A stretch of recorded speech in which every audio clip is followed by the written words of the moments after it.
આજે તને અને તારા શેઠને પતાવી દેવાના છે. અમદાવાદના વસ્ત્રાલમાં લુખ્ખા તત્વોના આતંક અને દુકાનમાં તોડફોડથી વેપારીઓમાં ફફડાટ. વસ્ત્રાલમાં અસામાજિક તત્વોની ગુંડાગીરીનો વધુ એક કિસ્સો સામે આવ્યો. એક ડેકોરેટર્સની દુકાનમાં કાળા કલરની 4 વ્હીલ ગાડીમાં આવેલા શખ્સે લાકડાના દંડા સાથે ઘૂસીને ભારે તોડફોડ મચાવી.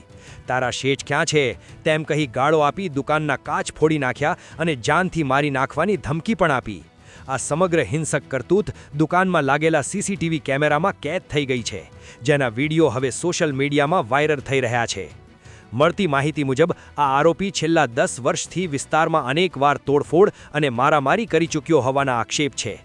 અગાઉ પણ 3 થી 4 વખત આવી ઘટનાઓને અંજામ આપવા છતાં આ શખ્સ બેફામ રીતે ફરી રહ્યો છે. ભયભીત દુકાનદાર અને સ્થાનિક રહીશો હવે પોલીસ પાસે કડક કાર્યવાહીની માંગ કરી રહ્યા છે. આ ઘટનાએ ફરી એકવાર સાબિત કર્યું કે ગુનેગારોમાં કાયદાનો ડર ઓછો થઈ રહ્યો હોય તેવું લાગે છે. પોલીસ સીસીટીવી ફૂટેજના આધારે તપાસ કરી રહી છે, પણ વેપારીઓ પોતાની સુરક્ષાને લઈને ચિંતિત છે. શું તમને લાગે છે કે આવા તત્વોથી અસલામતીની ચિંતા લોકોમાં વધી છે?